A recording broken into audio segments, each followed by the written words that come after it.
Shit. Oh, God. You already did it. You done did it. You pressed the thing. Mm-hmm. All right. I didn't even get a chance to share this yet. Go for it. I'm sharing right now. Mm. Facebook. If it loads. All right. Why did it? It just died. My Facebook, not our live feed. That's interesting. All right, maybe we can get one of the girls to share it out. All right.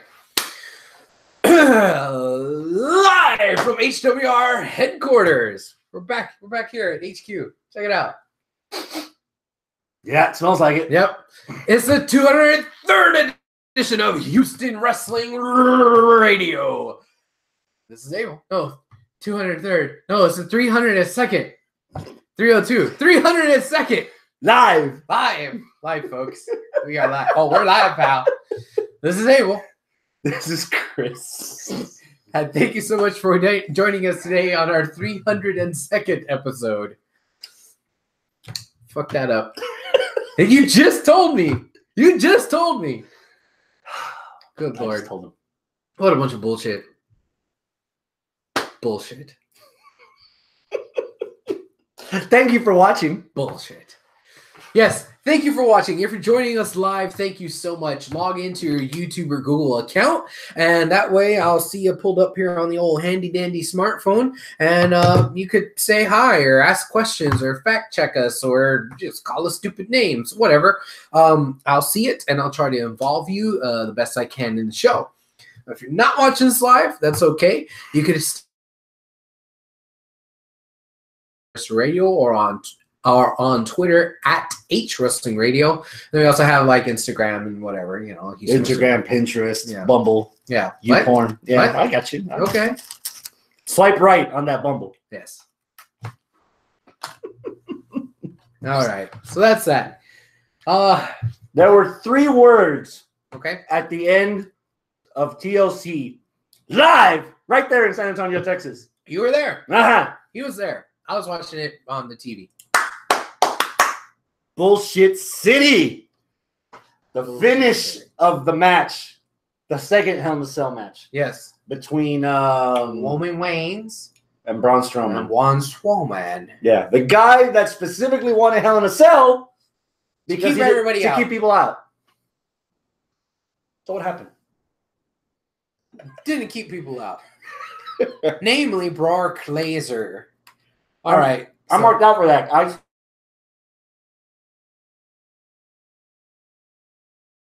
And I must admit, when Brock came out, after all the other people were trying to come out and get involved and everybody neutralized each other, I was like, okay, this is interesting. Mm-hmm. That was my first reaction. And you've been pretty tepid on Lesnar lately. Yeah. I thought it was interesting because, you know, I wasn't expecting it, and I thought Lesnar went away. I'm not saying, oh, God, I'm glad Lesnar's back because I want him to be champ again. It was just like, that's a bold move, Cotton. Let's see how it works out. That was my initial reaction. Mm-hmm. Once he got up to the cell door and Heyman was trying to like, hey, you need to let me in, and the ref was like, no. I was like, yeah, well, good job. Yeah, just turn him away. Just say no. And then at that point, I expected Brock to just lay out the ref, but still not be able to get into the cell.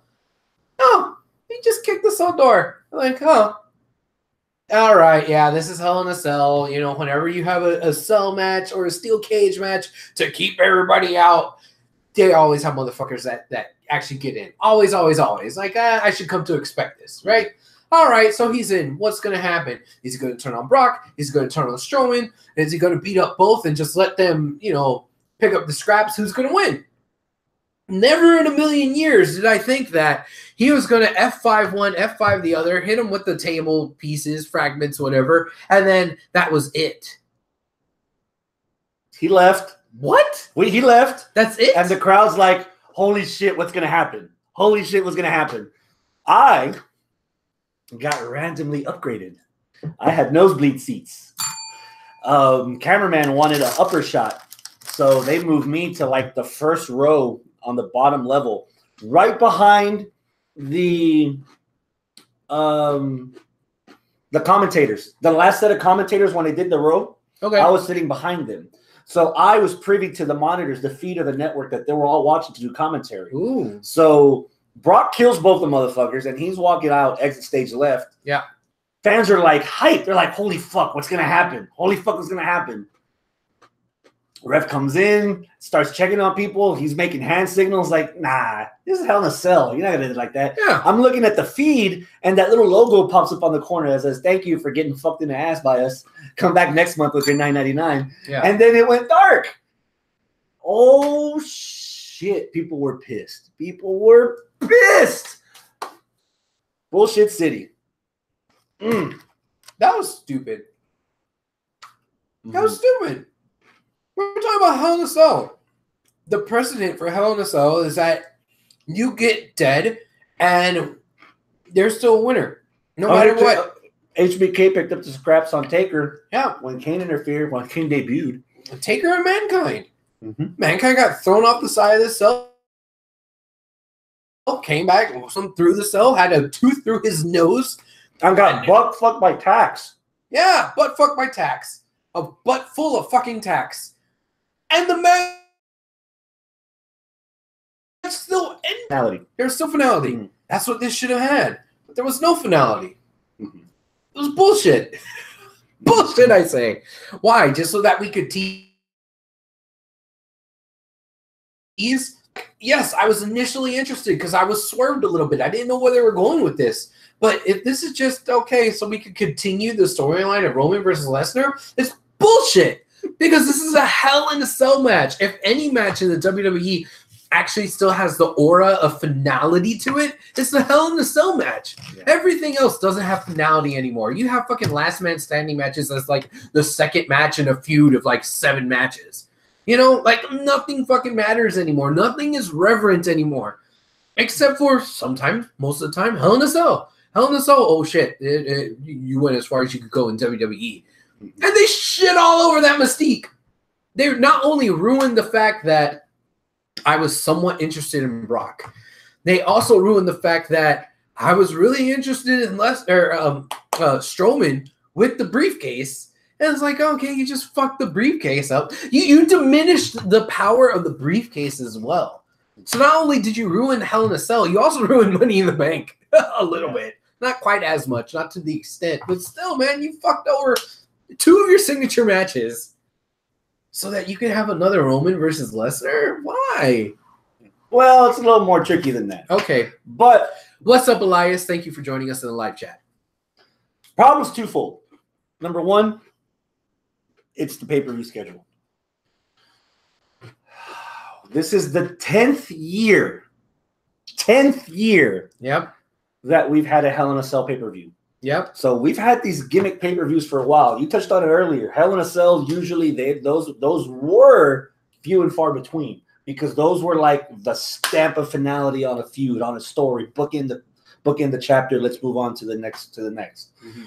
And doing all these gimmick pay-per-views like TLC, Hell in a Cell, Fatal 4-Way for a cup of coffee, Elimination Chamber. It just feels like you're going through the motions, except now the motions involve an earthquake in the middle. It just doesn't feel right. And then adding to that, if you want to have this much product, at least be a little more creative. I'm still trying to wrap my mind around what the fuck a Super Showdown is. That's like probably one of the dumbest, other than Taboo Tuesday, one of the dumbest pay-per-view titles for a fight I've ever heard. True. You can have, for example, bringing back Starrcade.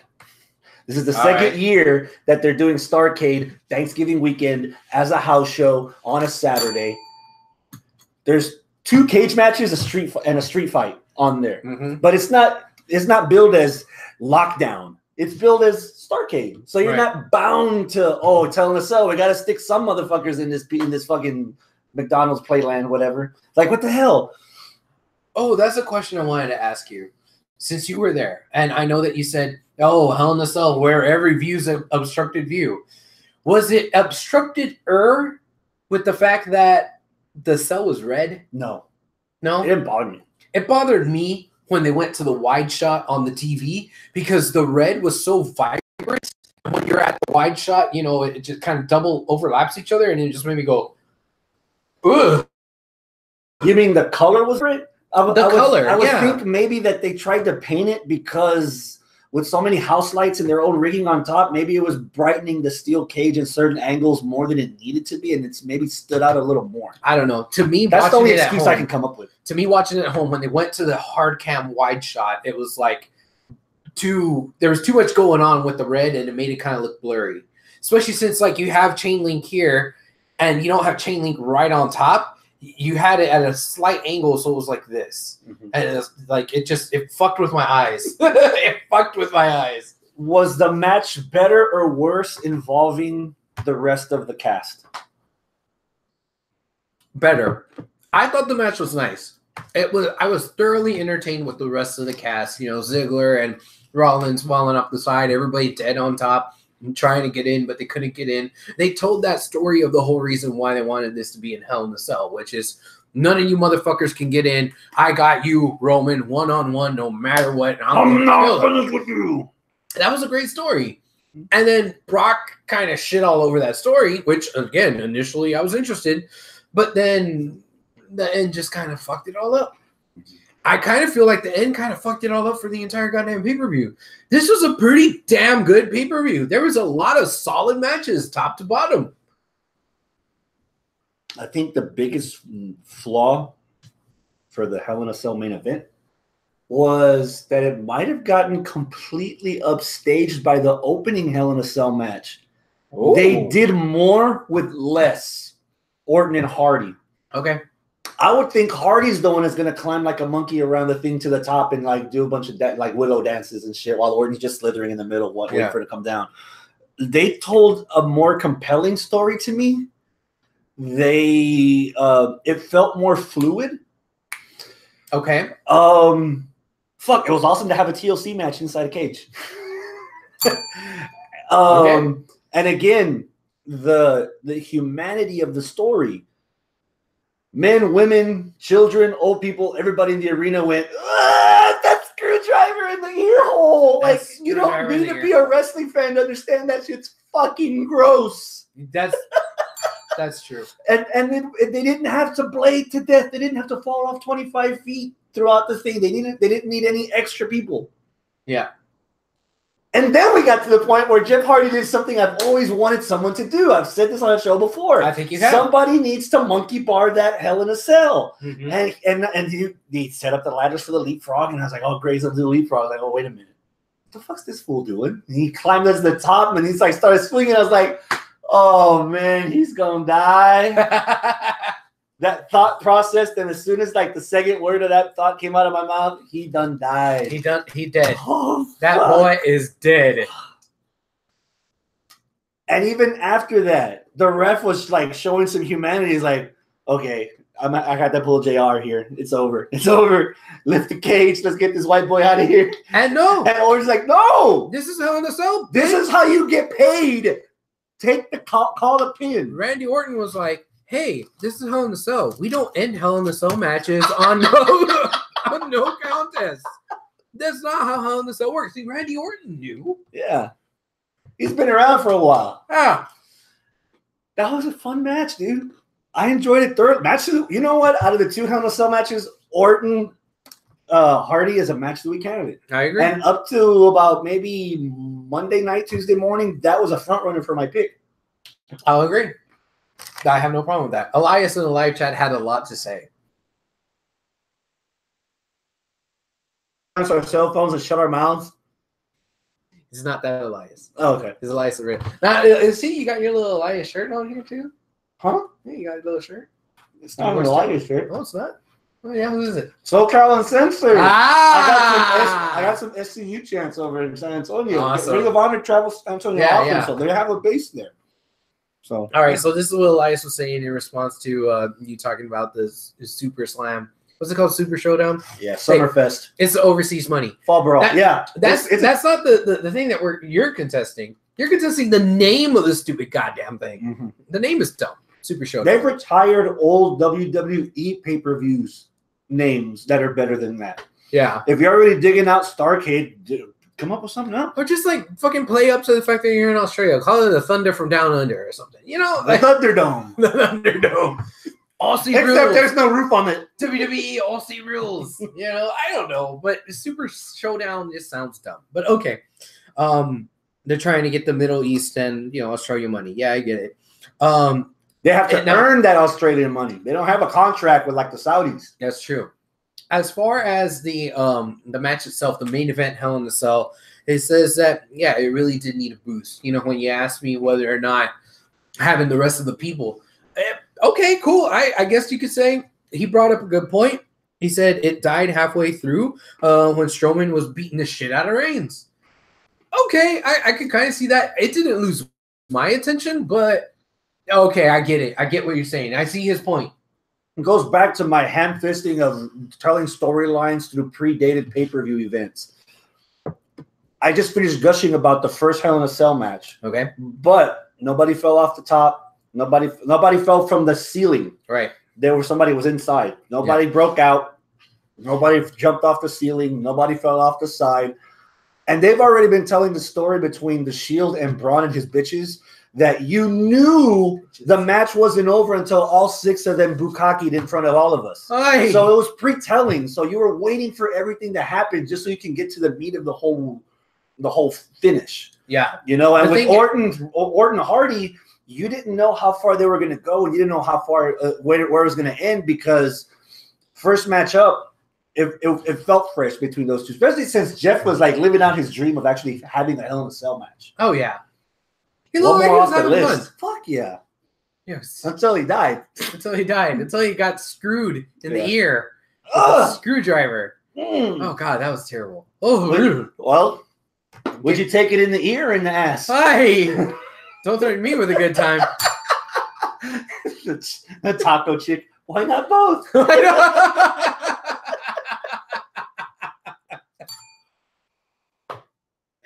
God damn it. Okay. What else do you want to talk about from Hell in a Cell? Was the right call made on the SmackDown Women's Championship match? We got a new SmackDown Women's Champ, Becky, the heel that everybody was cheering for. Yes. The call was made to give Becky the title, right? Mm-hmm. That's the call that we're bringing into question. Mm-hmm. That was the right call to make. What's not the right call to make is to continue to just really want her to be a heel. We're going to ignore the fact that she's over as fuck, and we're going to pretend that Charlotte is, the babyest of baby faces when she's getting almost no reaction in all this. She's not getting booed. She's not getting cheered. She's getting crickets. This is what you should be doing to Roman. Yes. Like, the call to put the belt onto Becky is right. The call to not let her be a tweener and just run with everybody being behind her, even though she's fucking frustrated and pissed off, that's not the right call. It's not the right call to just we said that she's a heel, so we're going to treat her as a heel. We're going to write storylines for her as a heel, and we're going to write promos for her as a heel. It's like, no, bitch. Make her a tweener. Make her a Stone Cold. Make her an anti-hero who's pissed off. Make her like, Deadpool, who's just fucking irreverent. If Deadpool was in WWE, Deadpool would be a heel. Somebody that Vince would expect us to boo. But he's not. People fucking love Deadpool because he's irreverent. He's an asshole, and you love him because he's an asshole. Why can't we get lovable assholes in WWE anymore? The last time they successfully did that was fucking Stone Cold Steve Austin. We haven't had anybody like that since. Am I wrong? Has anybody else been an asshole that everybody loves? I don't think Stone Cold was an asshole that everybody loved. I think Stone Cold was the rebel. Beginning. Stone Cold was the rebel that everybody just decided, you know what? That motherfucker's right. I'm not gonna boo him anymore. And that's kind of what they're doing with Becky. Oh man, that guy's an asshole. But god damn, he's a funny asshole. You know what? I'm not gonna boo him anymore.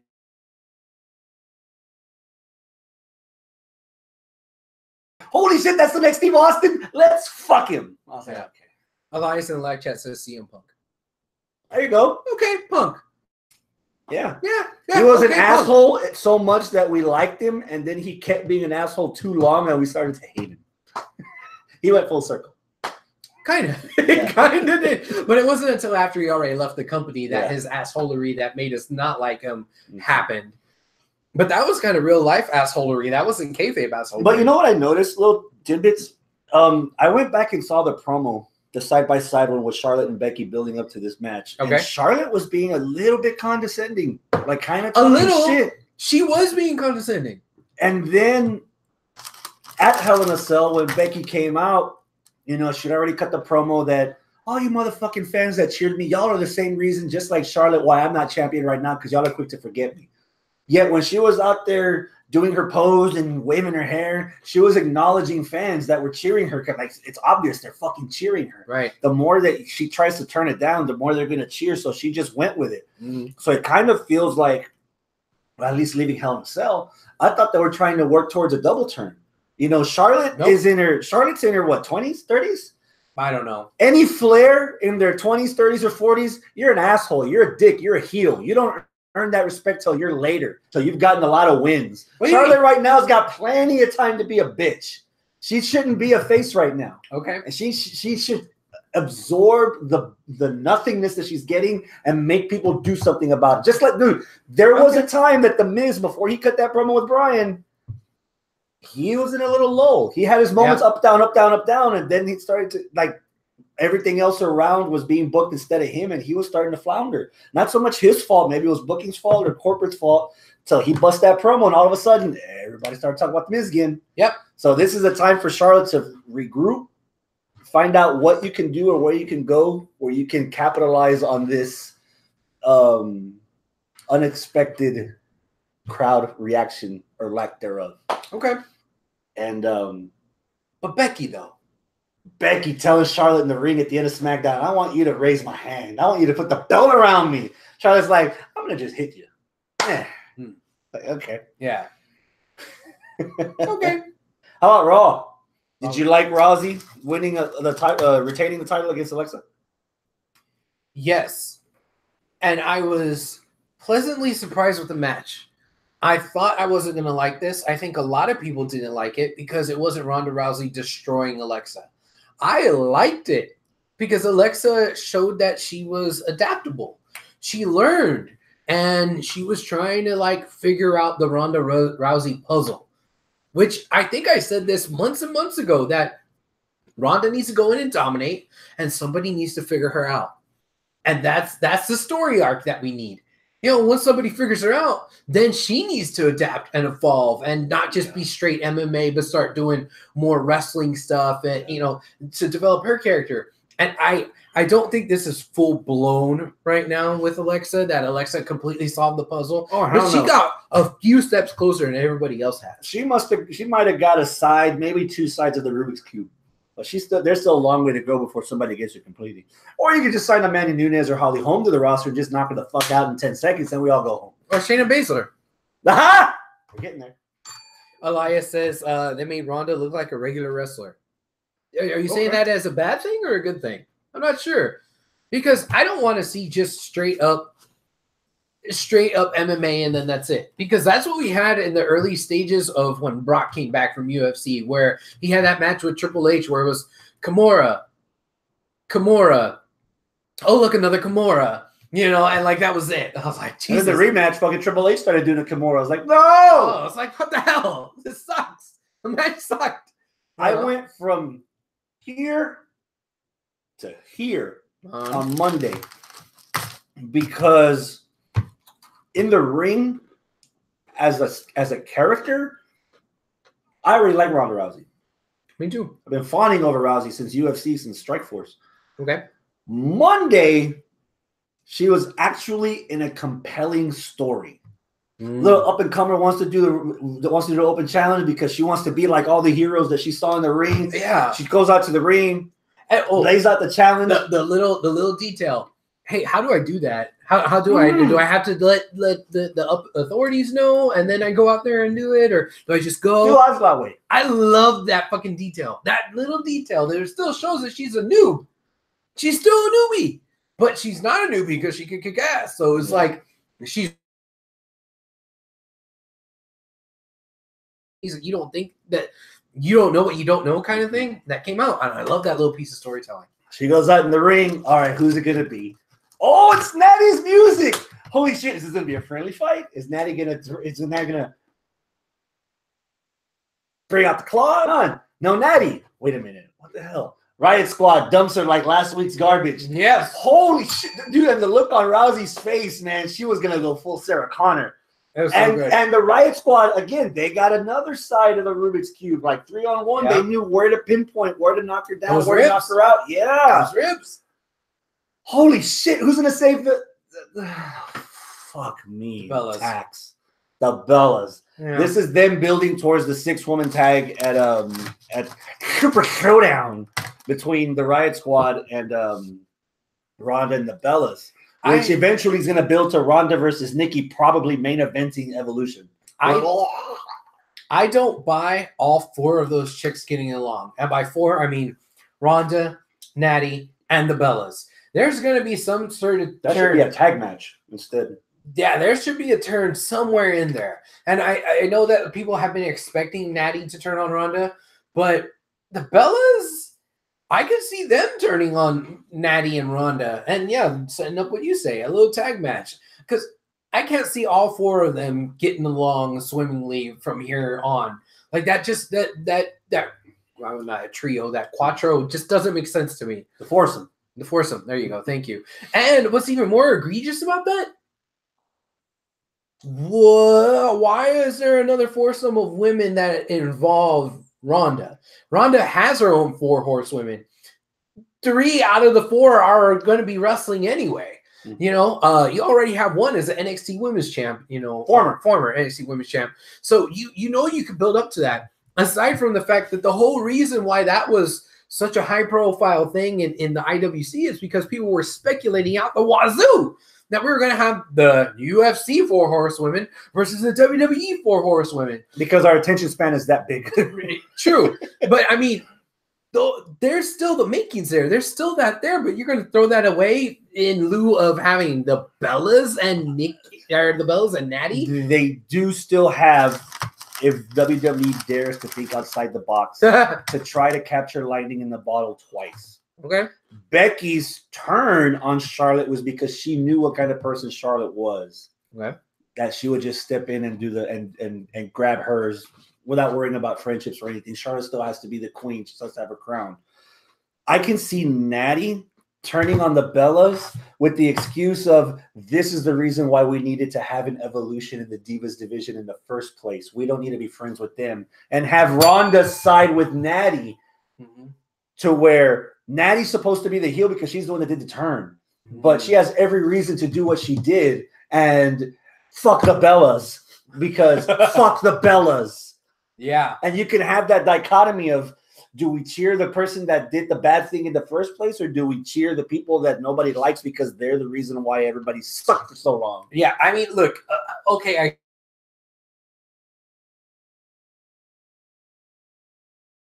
because Foxy's psycho, and she has her own fucking little personality that she could run with. If you don't count Foxy, the Bellas are the only real remnants of the Diva era. They stick out in this women's revolution era.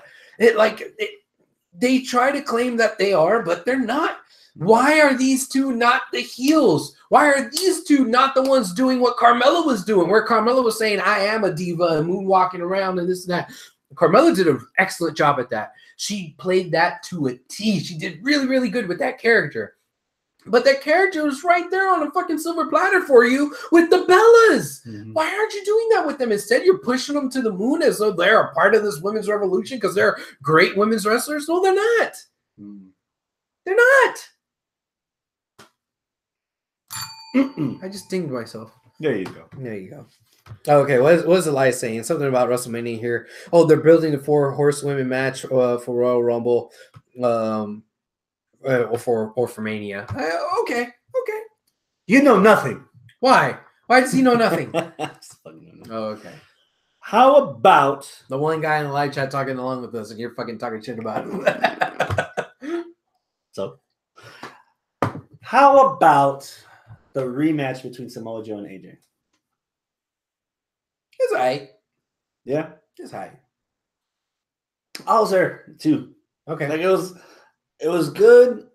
Right when it was at the cusp of being great, they pull out the finish, which is cool. Controversial finish. You know, Right. Joe kind of did get the best of him. Right. I like Joe yelling at Paige backstage. I did like that. And then Joe actually kind of putting Paige in her place where she's like, you know what? You're right. Yeah. I mean, he tapped. AJ tapped. So, again, there's a little bit of cognitive dissonance there. Again, like with Becky where she's the heel, but she's getting cheered. AJ is a babyface who's getting cheered who did something pretty heelish. He had the cowardly victory where he tapped out. He knows he tapped out. But he's not bringing it up, and he allowed his hand to get raised. And, you know, he's not even addressing it. And even last night on SmackDown, Joe beat the shit out of him because Joe's right. You know, Joe's right. But you, instead of running after Joe to beat him up, you kind of like guilty in your own mind. I was like, well, I'm just going to stand over here and hold up this title that I hope they don't notice that I'm not supposed to be holding this. And he is. So it's like, what are you doing here with AJ? Are you giving him a little bit of a tweener role? Are you trying to turn him heel? Are you, I don't know. I mean, you kind of made your champ look weak because he did actually tap out to the challenger, and the challenger is the one that's right, but the challenger's the heel. Mm-hmm. What are you doing? And the management agrees that he's right. Yes. Yes. Yeah. I don't know. There's some dissonance there. There's some dissonance, and I don't like it. It makes me feel uncomfortable. Did you like AJ versus Almas? I fucking loved AJ versus Almas. Yeah. I've been telling you, man, I've been a huge Almas fan, man. There was a time in NXT when I wasn't, and then he just slowly grew on me, and then holy fuck, that match at TakeOver War Games. I was like, okay, I'm a fan of this guy. And this particular match, I was a fan with him too. I didn't believe that he was going to win because it was just SmackDown and it's AJ, you know, whatever. But I'm going to enjoy the match for what it was. Knowing that he's going to lose. Okay, cool. Let's see what this kid could do against the champ, prime time, AJ fucking Styles. The match was pretty badass. Mm-hmm. I didn't let the ending ruin it for me. I just wanted to see what Almas could do against AJ, and I wasn't disappointed. Man, my relationship goal is to find somebody that will do the Almas pose with me. Me on the ropes and her underneath. Like, yeah, that's romantic. Oh, and they just like run up to the rope and they're like, yeah. You have your little mask that you just take off. Did you like Maurice pinning Brie? No. No. Why? Fuck Brie. But I mean, like, I don't give a fuck about that match. Really? I said it last week. My anticipation level for that was really, really low. I can't remember the exact number I gave it, but I really didn't care because this was just like a thinly veiled way of just continuing Bryan versus AJ without having Bryan versus AJ. And Bryan versus Miz. What I said, AJ? Yeah. Oh, sorry, Freudian slip. Bryan versus Miz. Yeah. I mean, I want that match to be good, and I want that match to happen, but it happened, and it was okay, so we're going to prolong it out, and then we're going to have it again, and in between, who gives a fuck? Like, I don't care about Maurice wrestling Brie. I mean, if we talk about the Bellas being, or should be, the flag bearers for what was the Divas age, Maurice not that far behind. I mean, Maurice, I got to give the devil his due. If you compare Maurice to the Bellas are fucking technical wizards. You know, Maurice, like, she is definitely remnants from the Divas era where you had 2-3 minute matches that end in a roll up. And what happened? It ended in a goddamn fucking roll up. Wow, way to bring back the hits. Here's why, as much as I was trying to care about the match, I couldn't. With a lot of this pay-per-view, the thing that I felt most awkward about Sunday night was I can't remember the last time I watched a pay-per-view that during the pay-per-view was building up to their next pay-per-view. This match was so inconsequential to me because I already knew 2 weeks ago that we're getting The Miz versus Daniel Bryan, #1 contender for the SmackDown title. This could have been on Raw. Strowman versus Roman. I didn't really care because they had already announced the Shield was going to be in action, and they announced it before the before the pay-per-view that it's Roman and it's the Shield versus Braun and his bitches. It's hard to get into Samoa Joe versus AJ part 2 when they've already told me last week, by the way, we're having part 3 down under. You know? So it's I don't know. Yeah. And then on Monday, just to backtrack a little, now we're building Braun versus Roman versus Brock for the pay-per-view that's after. WWE Crown Jewel in Riyadh, Saudi Arabia. There was a moment where they were pulling up that graphic that they do from time to time where they say, hey, buy your tickets for this, but it's like 6 months in advance, where I thought it wasn't just a buy your tickets for this when they started talking about the last pay-per-view of the year is WWE Hell in a Cell. I'm like, what, you're going to fucking book a match for that too now? It's fucking December. It's fucking September, man. That's a whole quarter of a year away. Why are we... But they didn't book anything for that. It was just one of those, hey, buy your tickets now thing. But I'm like, okay, but between that, and I mean, you didn't even include Evolution into all that. So we're building for 3 pay-per-views. Yeah. There's 3 pay-per-views in the next 8 weeks. Where we had build at Hell in a Cell. Mm-hmm. What? You know, makes my eyes cross. But yeah, it's just too much, man. It's too much. Too much. Yeah. Too much. If you're traveling worldwide, then kill some of the. Fuck it, man.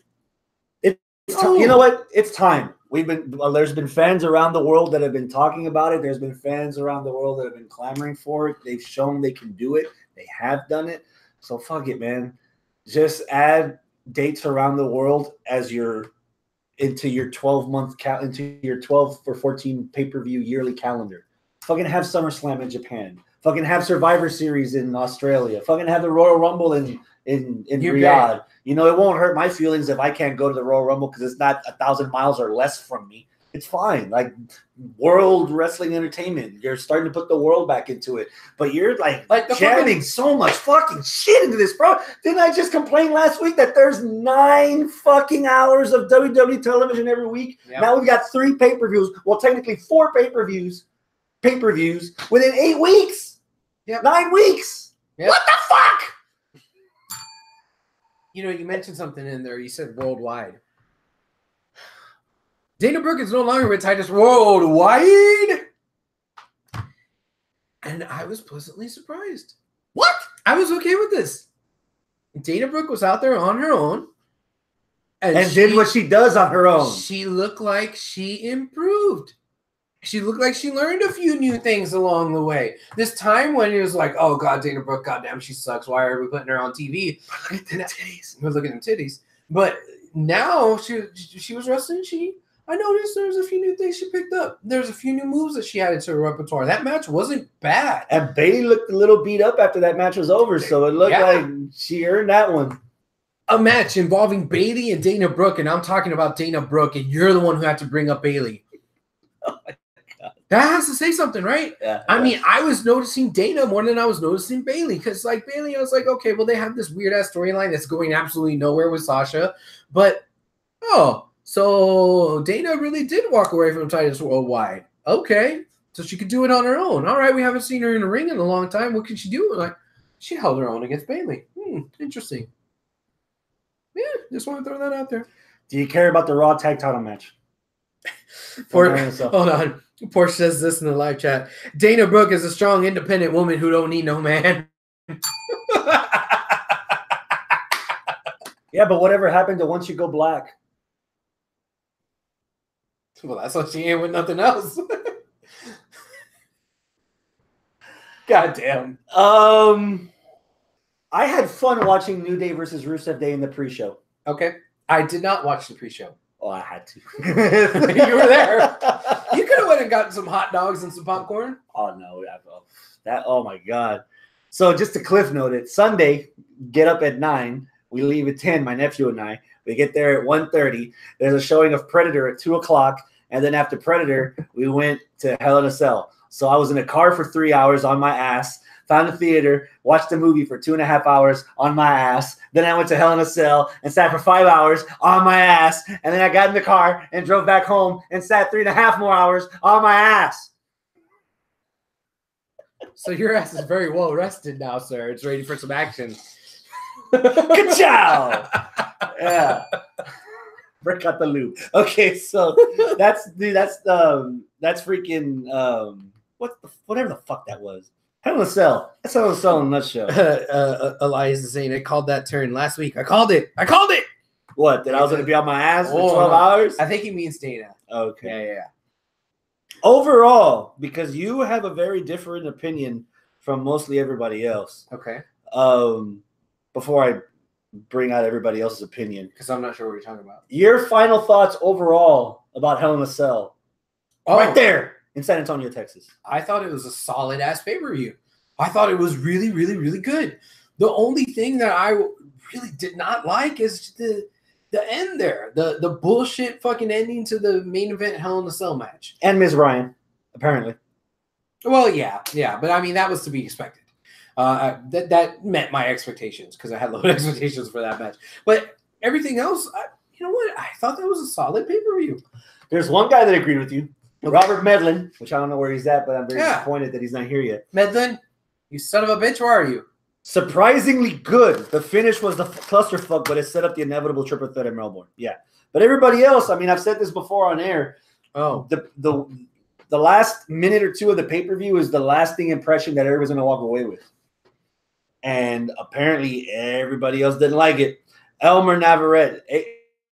Hell in a Cell was just a moment in sex where the guy thinks he's just satisfied his woman, but no, you didn't. Kobe Primo. I haven't even watched it.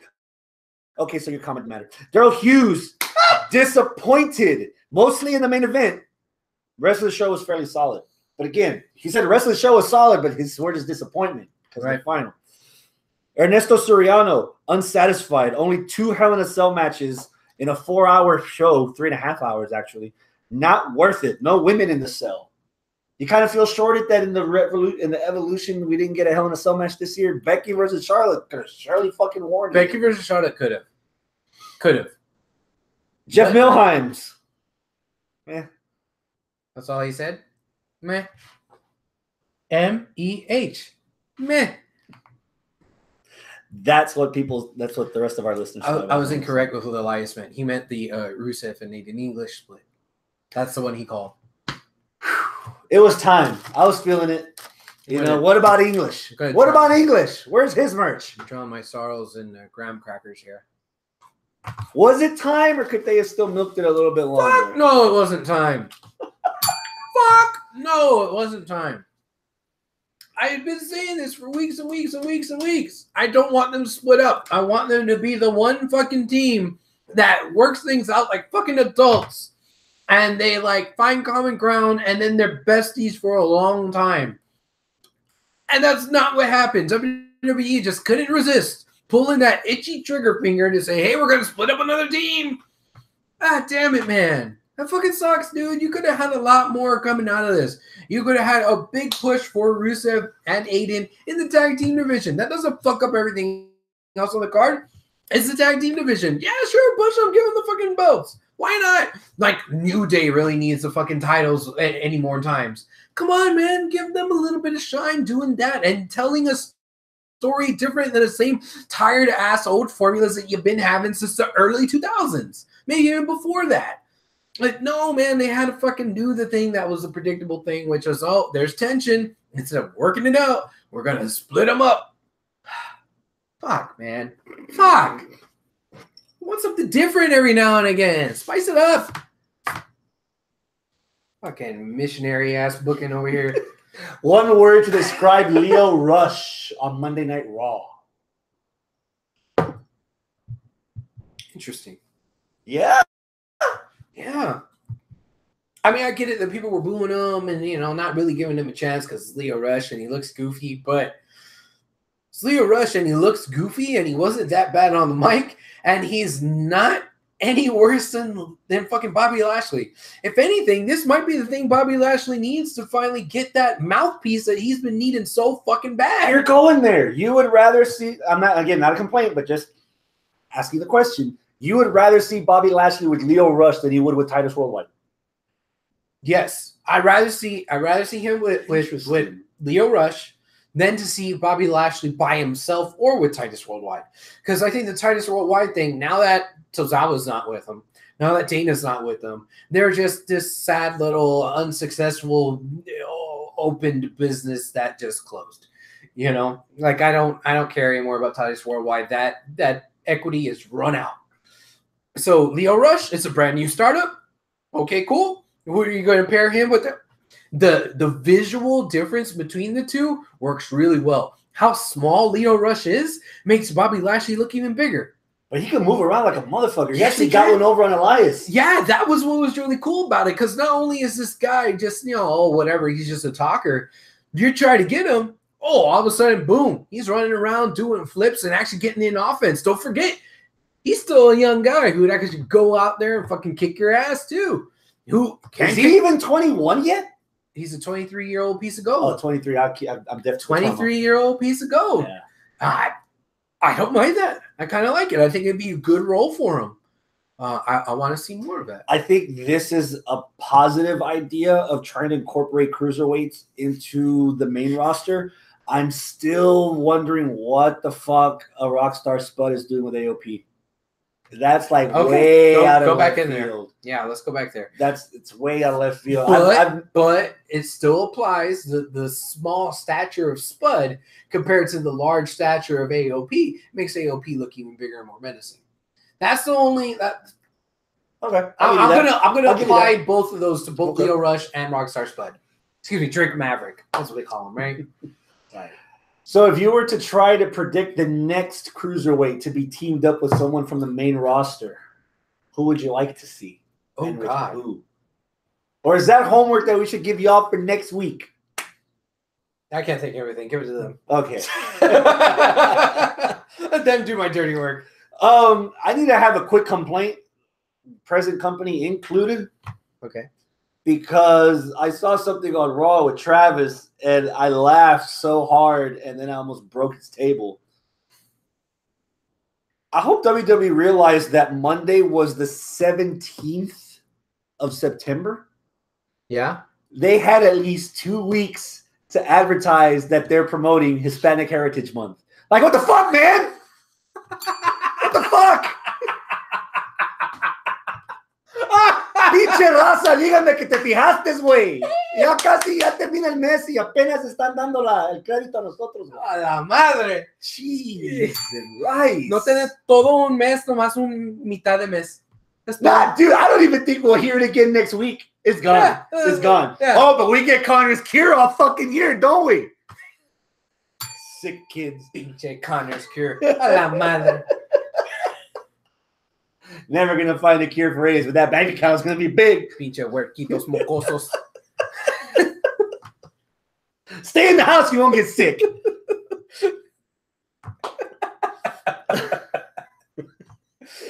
Elias Electra says that was funny. What else? How about so we've already got Triple H against HBK. Right? Does Kane being in Taker's corner sweeten the match or make it sour? It doesn't make it sour, but it doesn't really sweeten it either. I'm like, oh, all right. What if I were to tell you? If anything, it makes it a little bit sweeter for the Aussies down under. Oh, hey, we get to see Kane. Hey, Would it sweeten it if this builds to a tag match with the return of Shawn Michaels to the main roster against Undertaker and Kane? DX against the Brothers of Destruction. I don't want that, man. Even in a tag, you don't want that. I don't want It's not a WrestleMania. Because not because of Taker, but because of HBK. HBK even brought it up. He's been the only guy that stuck to his fucking word in wrestling where he said, I'm retired. I'm going to stay retired. Out of respect for you, dead man. Because, goddamn it, dead man, you don't respect your own goddamn self. You let yourself go to 21-2, then 22-1, and whatever. So, like, yeah, motherfucker, at least Shawn Michaels is doing the right thing when you're not, you fucking asshole. You should have been 20-0, and that's it. Ended your career. Perfect streak. 20-0, 2 decades. But you had to go muddy up the fucking waters with fucking Bray Wyatt. Well, yeah, that's going to be a gimme. But After losing to Lesnar. After losing to Lesnar. And then you lose to Roman. You son of a bitch. You have 2 losses on your WrestleMania record because you were too goddamn stubborn to end it at 20-0 when Shawn Michaels wasn't stubborn. He wasn't stubborn. And here's the worst part. Even at the loss to Roman. The last 5 minutes of WrestleMania might have been some of the most emotional television I've been a part of in pro wrestling history. That could have been a perfect goodbye. Okay. And he's back again. Yeah. God.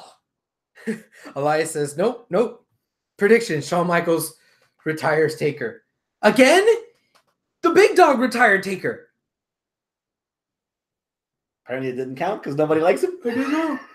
Oh, I just folded up my clothes and put it in the ring. I'm a Taker from the alternate universe, and that record doesn't count. Pinche pendejo. Earth-X. I don't know. Is that it for the main roster? Is there anything you want to touch on that we've missed from Hell in a Cell, Raw? Elias says for good. Yeah, for good. Just like how fucking Ric Flair would, for good. You want to retire? I'm sorry, I love you. Oh, I'm retired until I go to TNA. Fuck you.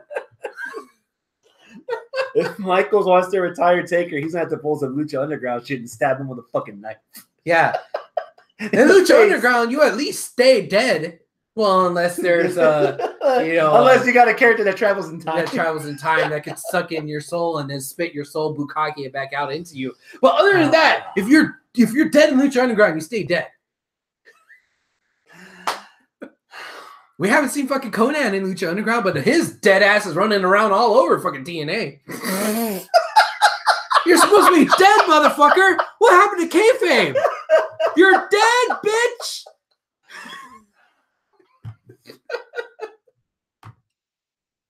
The Thunder Down Unders in 3 weeks. Thunder Down Under. Is it 2? Then 2 weeks after that is the reason why we're having Evolution, because they're going back to Saudi and the women can't wrestle there. So let's turn a negative into a positive. Crown Jewel, 2 weeks after Revolution, I think. Yeah. Check my calendar. My calendar might be wrong because I thought Hell in a Cell was this Sunday. One of those, I think, are 3 weeks or something like that in between. But whatever. This one's 3 weeks between now and. Oh, is that what it is? Is that the 3-week one? Yeah. Whatever. Okay. Mickey James somehow died in TNA and now she's alive in WWE. Oh, she got run over by a train, right? That's right. She did. She got run over by a motherfucking train. It was just Magnus's dick. Hi, Papa.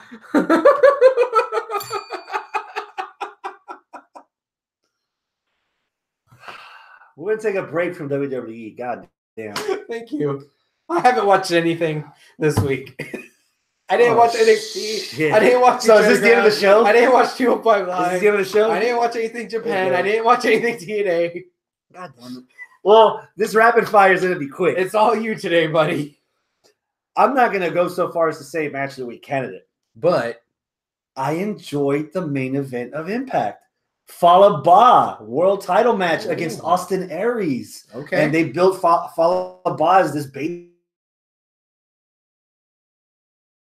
Gave somebody a title shot, whoever wanted it, and Fallah Bahh came out and they took it, and it was fun. Okay, all 42 people that were there live in attendance must have loved it. I loved it. I wish it was more of a reaction. Hopefully, this week will be better because this week Impact will be, I don't know if it's live, Mexico City, Mexico. What? They're taping episodes of it. They're there 2 nights. I don't know how, but they're probably going to tape maybe.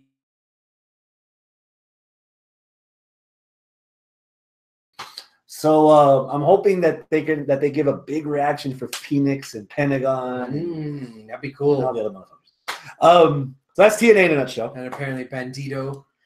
Who the fuck is Bandito? I'm still not over that. We're gonna put him in the main event all in. Who is that guy? Omega defeated Ishii over the weekend in Destruction. That was a fun match. Match of the week candidate. They were doing each other's finishers at one point. Omega got his win back. Mm-hmm. He actually wound up beating Ishii. So Ishii tried to do a V-trigger? He did a couple. Really? That big motherfucker did a V-trigger? God damn. Suzuki and Naito was everything I thought it was going to be. I was like that the entire match. It was fun. Okay. But I might piss people off with this. Short and sweet, my match of the week pick. is Nikki Cross versus Bianca Belair on NXT. Really? 9 minutes of let's beat the ever-loving fuck out of each other. Double count out because they both got laid out on the ramp. And they both got up and they both kept going. They got separated by the refs, and Bianca threw Nikki on the commentator table. Nikki got up on the table and did a splash onto Bianca with like 3 referees. Dude, this needs to be somewhere high atop the card on Evolution, because I think they're saving tapings until after Evolution's done. So they did say on the brand when they made that announcement, it was going to be Raw, SmackDown, and NXT. And you can't just have the NXT title defended. You got Nikki Cross versus Bianca Belair and they could tell a good story. Oh, Bianca whipped fucking the Nikki hair Cross in the stomach outside the ring, and it sounded awful.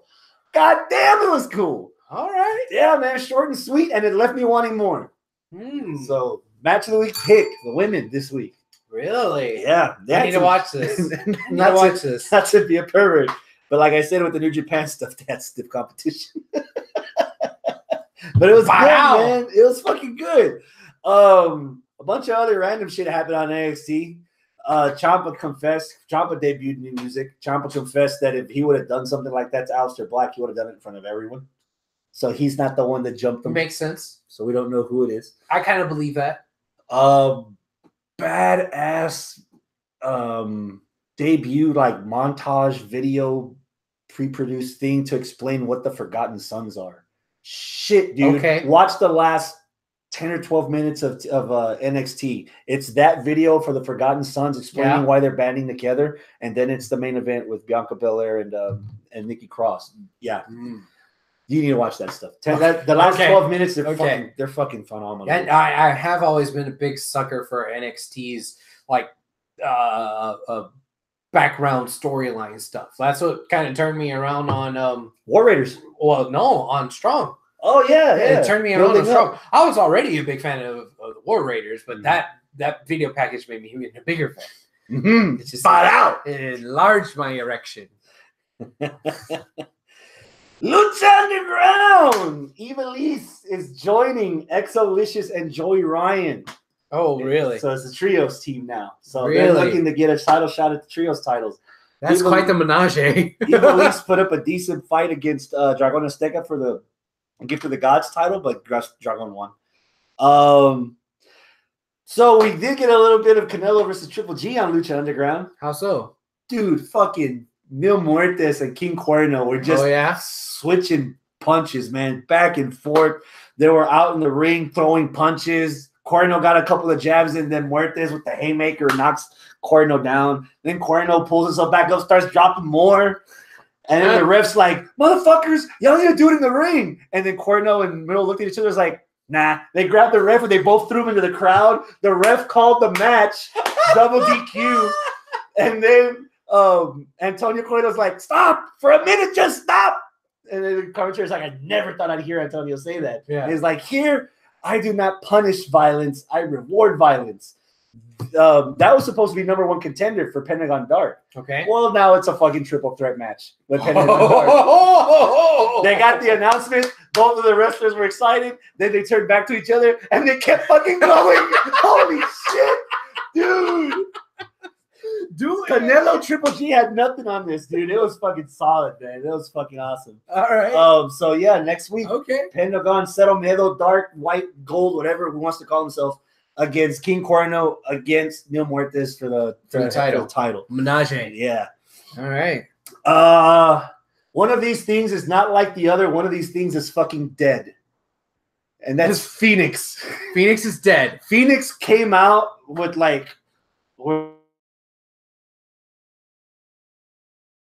and like staring around. I was very intrigued in that segment, in that match. So Zombie Phoenix, basically. Yeah, because he was doing variations of his moves that I've never seen him do that made him come across like he was another character. Oh, it looked really good. Like this, like Nega Phoenix goes fucking hardcore instead of just colorful Phoenix. It was fucking good. Do you think that this could have been a thing of like whoopsies, I sucked out the wrong soul and put the wrong soul back into Phoenix. Do you think that's what it was? I don't know, but dude, it's fucking Lucha Underground storytelling. You don't know. You don't know. But man, that would be some fucking Mexican ass shit where it's like, well, I tried to repair your water heater, but I put the wrong pipe. I also put the wrong soul in your fucking water heater. Dude. It's not up to code. You don't need permit. No permit. No permit. It's fine. It's fine. Just pay cash. No permit. Cash. Cash up front. Up front. Cash. He turned on Aerostar. Phoenix did. He just kicked Aerostar right in the fucking mouth. He's the one who gave you life. And so the trios champs retained the Serpent Tribe. Phoenix was walking out of the ring all fucking perturbed and everything. And Melissa Santos is like, ¿Qué pasó, chico, mamacita? Like, what's going on? He grabs her and he pushes her to the floor. And everybody in that temple's like, oh, fuck. Oh, shit. And again, highlighting the positives. The announcers aren't aware of what's going on. We know what's going on. They just assumed that Phoenix came out, but Vampiro being Vampiro is like telling you the same thing you did. Like, you came back the same. He might not have came back from the dead the same guy, because when you go into the grave match, the grave consequences match, he doesn't know that he actually died. Yeah, he doesn't know that he actually died. He just assumed you come out of Hell in a Cell a changed man. You come out of grave consequences a changed man. But so they're kind of like dropping hints, but even they don't know what's really going on. It's so fucking compelling to watch. All right, Elias says, "Oh, he really has Katrina in him." That means if Melissa was like, "Oh, you're back. Let's go fuck," and they fucked, that means Melissa and Katrina fucked. Using Phoenix's dick. So is that technically a threesome? The Marvel bonus scene at the end of this episode was Marty the Moth making money moves. $1 million moves? He was knocking into Antonio's office like a madman. Mm-hmm. Drops 20 large on the table. He's like, "This is what my sister gave you for a title match for the Gift of the Gods title. Yeah, I want a match." And he's like, "All right," takes the money. Next week, Marty the Moth, Dragon Azteca, Gift of the Gods title match. And Marty's like, "All right." Really? Breaks out. Oh. Antonio's like, "What's this for?" And Marty goes, "I want something else." That's it. And that's it. That's fucking it. That's how they get you. Is it? That's how they get you. What does that fucking creepy bastard want? Yep. Oh, God. I did not watch 205. I did not watch either. Mitch Max Challenge. I did not watch Mae Young Classic. Did not either. They're trying to make it easier by making Wednesday a 3-hour night. Oh, God damn They're moving 205 to Wednesdays at 7/6 Central, which is the hour slot before NXT. Then they're having NXT at 8/7 Central. Then they're having the Mae Young Classic at 9 o'clock 8 Central. So that all the shit that I've been saying that they need to make NXT 2 hours or they need to have a third brand, that's your fucking third brand right there, all cut up and shit. Does that mean we need to change our fucking time again? Fuck no. No? No. Hell no. Mm-mm. You don't want to go to Thursdays? No. No. No. Okay. No. Thirsty Thursday, man. I'm already drinking. Every hour is happy hour on Thursday. Hell no. It's 5 o'clock somewhere, right? Margaritaville. So that's it, man. All right. That's pretty Maybe quick. that's why Robert Medlin isn't here with us tonight. Maybe his bitch ass is over there actually watching wrestling instead of watching us. Oh, Mae Young Classic. Yeah. I love you, Robert. Love's a strong word. Well, I tolerate you. Oh, I see. But when I see it at the record store, actually I like it. Yeah, I know. But hey, I mean, Elias was here, so. Yeah, that too. I have been known to just straight up replace motherfuckers on this show. For the next 7 or 9 or 12 weeks, what are you... That was a joke, Travis. I don't mean that. What I invited his bitch ass over to come here to be our third tonight. What are you more looking forward to? Hector, what's up, guy? We're about to finish. I'm about to finish. What are you more looking forward to? Mm-hmm. Evolution? Super Showdown? Crown Jewel? Evolution. Yeah. Super Showdown and Crown Jewel seem like it's another WWE pay-per-view, except the one's in Australia and one's in Saudi Arabia. And I'm not from Australia. And I'm not from Saudi Arabia. So I don't really give a shit. But the Evolution stuff, that's a little bit different. I don't mind seeing a WWE all-women's pay-per-view. That might be interesting. Should it be 3 hours or 4? If you're including the finals of the Mae Young Classic, and you're including feuds from Raw and SmackDown, and you're including feuds from NXT, Feuds, plural, from NXT. 4. If it's not including NXT, then okay, 3. Should any of them have a stipulation in there? Oh yeah, you can't have a bunch of one-on-one matches. You got to throw some sort of little flavor into the pot. Something. No DQ tag title, something. Charlotte versus Becky in a steel cage. Should that end the show? Yes. Ooh, all right. Yes. Well, we got 5 weeks. Ronda versus somebody in a cage. In an octagon match. The Lion's Den. They bring back the Lion's Den from Shamrock. Oh, Lord. They can make it work. They could. I'm running out of shit to say. That's it. All right. Match of the week, Omega versus Ishii. That's what Hector says. I don't blame you for a second. Nikki versus Bianca Belair is what Portia's saying. I don't think that I had a pick. Do I? Anything from Hell in a Cell? Orton Hardy was creeping up there, man. Orton Hardy was good. You know what? Maybe Cien versus AJ. Okay. Maybe. No. The tag match from the pay-per-view. Shield versus what was their names? Oh, Ziggler. Mick Ziggles. Yeah. That was a good. We didn't even talk about that match, did we? I know. I said, did you care about the Raw tag title match on the pay-per-view? You said, nah. I did. Yeah, you did. I think I didn't care about the outcome, but I thought the match itself was good. I don't know. I love the finish, the suplex into the Claymore. I don't have a fucking match of the week pick. I don't blame you. News with the Z apparently has the match lineup for the Evolution pay-per-view. Oh, I saw it. It looks like shit. God damn. It's fake. It's fake. That's what I mean. Oh. Man, that's it for a show. We had a boxing fight over the weekend. I saw most of it after the fact because I was at a concert. One of the best boxing matches I've ever seen. Ever? Well, you got to go back like Mike Tyson. You got to go back Sugar Ray Lewis. Back when they were biting fools' ears off. Charlie Frazier. Dude, this wasn't like hugging the ropes. This wasn't running away. These two were just like 12 straight rounds, man. Wow. And there's rumored that Mayweather Pacquiao is gonna have another rematch. They're not gonna. You can grab all of Mayweather's highlights and you can't even fill up one round. And these guys went 12 rounds.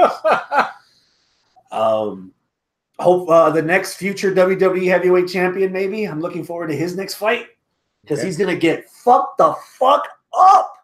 Conor McGregor, first time back in the octagon in 2 years, and he's fighting Khabib Nurmagomedov, who is undefeated. What? Khabib's undefeated, and he's been like murdering fools. What was that last name again? Nurmagomedov. Nurmagomedov. It took me 18 tries to get that name right. Nurma, go jack me off. Nurma, go get that motherfucker. Is what's gonna happen. And then Conor talking all that shit about WWE. He's gonna be number 30 in the Royal Rumble. All right. In Jeddah next year. The other Rumble. Not the real Rumble, but the greatest Rumble, which really isn't the greatest. The import Rumble. Yes. The Rumble that you have to pay extra tariffs on. Oh my God. Oh shit. All right. So in the live chat, Hector says this. What did you guys think about Jeff Cobb winning the PWG BOLA 2018 Battle for Los Angeles? I didn't know Battle for Los Angeles was going on already. But Jeff Cobb winning it, that's Matanza. Mm-hmm.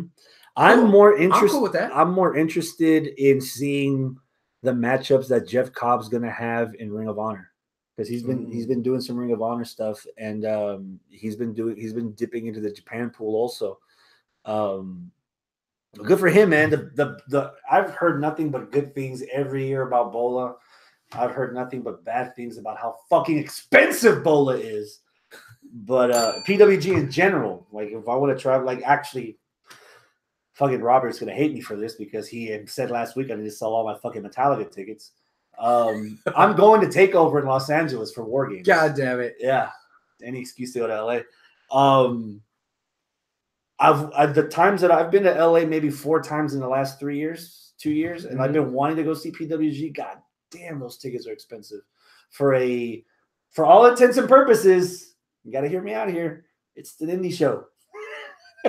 I'm not dropping 3 figures on an indie show with half a roster I've never fucking heard of. I'm sorry. No. At least Ring of Honor, I know I'll be on TV if I ever buy TV. I mean, if I ever get if the Ring of Honor ever gets syndication here. Yeah. But both, if you're, I'm not even.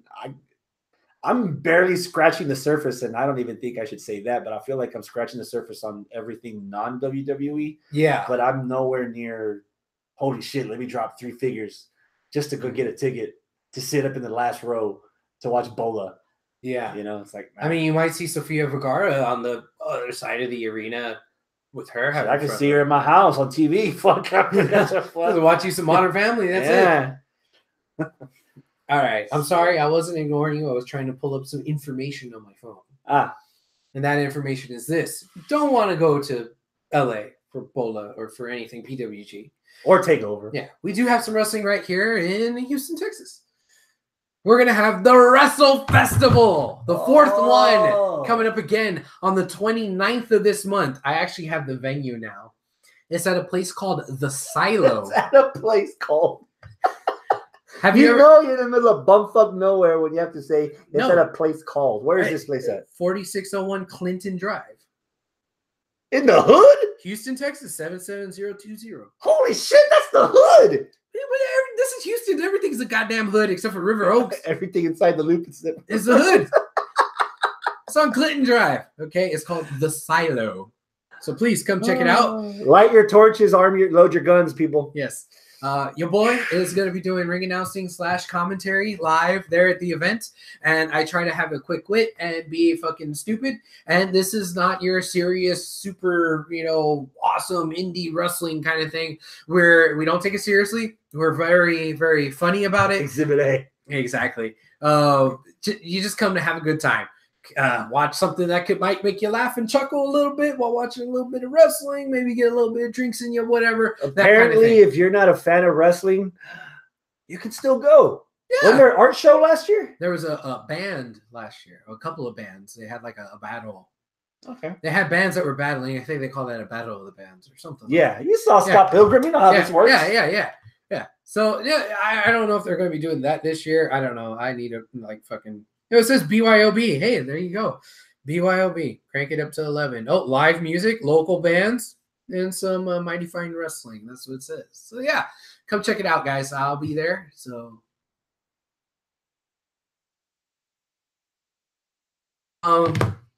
keep your eyes open for stuff going on with DZW. I know I haven't been there in a while because my life has been crazy busy and I haven't been able to commit to it, but I'm going to start going back in. There might be some new things up on their own YouTube page that involves your boy. Maybe doing some commentary. I don't know. We'll see if it comes out, what happens. I don't want to set too high of an expectation because, every time I do that, the promotion fails. Well, I wouldn't say the promotion fails. I just say, hey, we were going to put a video up. So where's NWA Houston? You shut your whore mouth, Chris. You go ask Billy Corgan where the fuck NWA Houston is, bitch. He's busy feeding rats in cages. Yes, despite all his rage. Yeah. All right, that's it, guys. That's not it. Oh. Everybody watching this on delay, can leave comments on the YouTube page. Everybody in the chat room, even if you've already done it yesterday. No, let me open up the chat again. I already closed it. Wish your boy a happy birthday. Ah, yes, that is correct. Yeah. My birthday was yesterday. I didn't post any of that public shit or message you because I know I was coming today. Yes. And I wanted to do this here. Yes. 35. 35. 35. Wow. Yeah, I'm getting up there with like you guys. You fucking old fuck. Do you feel 35? Yes. I think I wake up with a backache every morning. My neck right now is a little sore. I don't know why. I think I have a cavity that's actual real cavity now. Yeah, but now you have health insurance. Now I have health insurance. I know that if I want to see the name of the street sign, I have to go like, okay, yeah, this is Beach Nut. Okay, yeah. 35. What's on the top of your bucket list? I don't think I can say that on air. No, man, I don't know, man. I just kind of take life as it comes, man. I don't know. I try not to. Comes. I know. No, the top of the bucket list is to start doing some more commentary and get involved and get paid consistently on a consistent basis to do stuff with wrestling. That'd be cool. But that's not like I just go out and do it. That's like hey, I gotta fucking bamboozle somebody into paying me for that. So it takes work to get there. But man, you're getting there. I'm getting there. You're getting there. You're trying to get there. Yeah. You gotta sink a lot of ships before you win the war. I this weekend I will get to meet my brand new niece for the first time. Oh. Yeah. Randy's family are coming into town, bringing the brand new baby. Oh, so you're officially an uncle. I am officially a real true blue uncle. Dang. Enjoy it. Yeah, I will. That way you don't have to have kids. Right. You just play with everyone else. Yes, like okay. All the fun, none of the responsibility. Here. Oh, this little shit yours. Yeah. He's not entertaining anymore. She's not entertaining anymore. Yeah. Sister-in-law, you have 20 minutes before I take him to the firehouse. Thoughts on the meeting between Impact and WWE? God damn it, Hector! I thought we were done.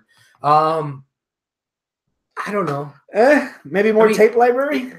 Yeah, I mean, the last time, oh my God, Dixie Carter's over there. Oh, Dixie Carter was on a fucking interview for a 1 hour special for Kurt Angle, and that was it. Was it Kurt Angle or was it AJ? It was Kurt Angle. It was Kurt Angle? Yeah. That's it. Like, big whoop. I mean, yeah, it's cool seeing Dixie Carter on WWE TV because it's like, oh my gosh, but it's nothing significant. It was just something that we already forgot. You had to go digging through the fucking archives of the network to even see it.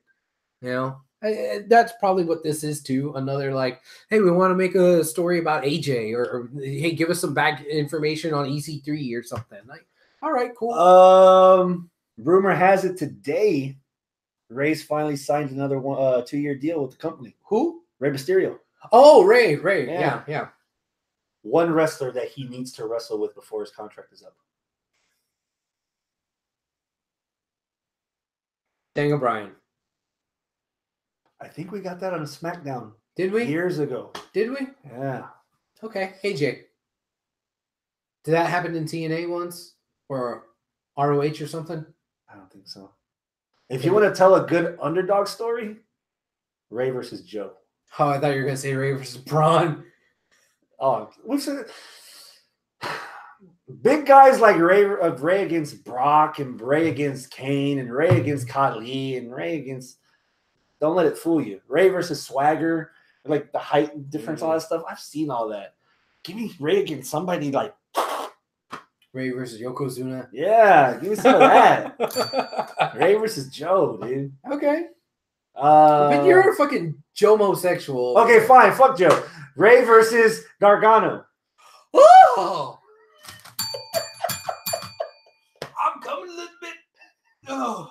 And on that note, no more. That's the show. That's the show. That's it. All right. Adios, my friends. Keep it classy. Jesus. Try to get out of here early. Nobody said anything about my birthday after we did a whole segment about my birthday. Nobody said shit in the live chat. It's probably on delay. Probably. She said cry more. Oh, once too late. We already went off the